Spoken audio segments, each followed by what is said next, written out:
I woke up this morning and I wanted to put on a yellow dress and I wanted to sing a song, and the song I wanted to sing was "Here Comes the Sun." This economy needs so much work, and you and I are going to be very much involved with President Trump in creating a bright future. And what we need is that trump card of the most educated talent, and that includes both men and women. It includes baby boomers. It includes people like you and me who are going to get this economy growing. So I want to say to everyone out there who's an entrepreneur that we need you, okay? And we need the help of the corporate CEOs, the big global CEOs, to help us. And so I am asking all of my Davos CEOs to make a pledge not only to bring 2 women to World Economic Forum next year, but also to figure out ways to invest in female and male entrepreneurs. Because these are your customers, okay? When I look at a company like Unilever, 70% of their customers are women. Things were not going on the right track for most Americans, okay? When the top 1% global elite are making all of the increase in income, the world has a real problem.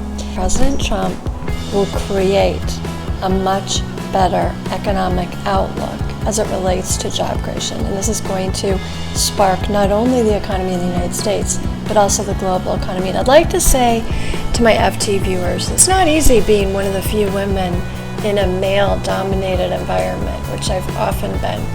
Whether it be working in executive search for so many years based in New York City, living in Florida as an executive coach, now here in Naples, Florida, writing as a top business thinker.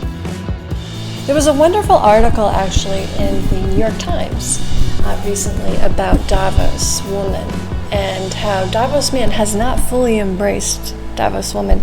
A woman from Harvard University who was attending World Economic Forum, and she talked about the experience of being a Davos woman. And it was very interesting because she made a very important point at the end of the article, which I encourage you to read.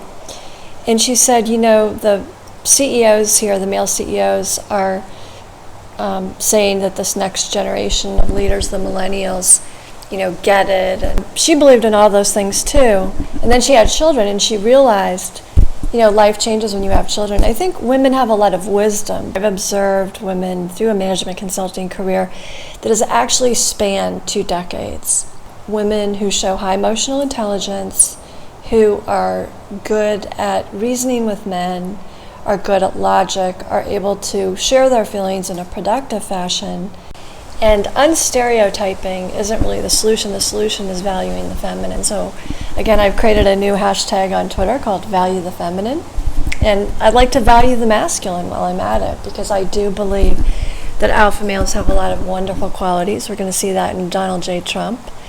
And yes, they make mistakes once in a while, but we know that everyone does. I think that President Trump has shown by appointing 5 very diverse women to his cabinet posts that he is a very inclusive leader. You might want to start marching at World Economic Forum and get every CEO to bring 2 female delegates to World Economic Forum next year. There were many, many women in the United States who voted for Donald Trump for a reason. And that was that the economy, the unemployment rate has not been reported accurately. Indeed, a lot of people have dropped out of the workforce, not voluntarily, but because they couldn't find jobs. There have also been a lot of people working part-time in low-wage positions who want a full-time job.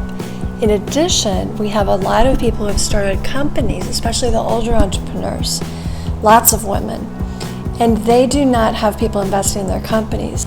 We can't just say that, you know, everyone should be aggressive or everyone should be masculine. I'd like to invite the people at Dove to also join us in valuing the feminine. It's so important. We need to invest in sensitive men. We need to invest in a lot of different types of people. Philanthropy is something that will be more for charity or for the arts, but it's not a long-term solution in terms of people. And so we need a lot more job creation, and we need to think about robots in different ways. Rather than replace all the jobs with robots, we need to make some human decisions. And I believe a lot of these decisions will be made by women and men in partnership with one another. And we need a lot more women like me at Davos and on CEO teams. We also need to invest in a lot more women. And inclusion is about including everyone, including people who have different points of view from yourself. The whole point of being feminine is to allow you to see another form of leadership. If you take away gender, you are actually holding women back even further. Yesterday was the U.S. presidential inauguration, and it was one of the happiest days of my life. I was born in Washington, D.C., so it was extra special for me. And that's one of the things that makes me really excited, because I believe that his trump card will be investing in women entrepreneurs. And I've had the opportunity to meet both Donald and Melania Trump, and I am excited about the future. I invite you to buy my new DVD and video on demand now on Amazon. It's called Career Navigation: 7 Steps to Success. Thanks so much for watching. Please subscribe to my channel, A Career Expert, on YouTube.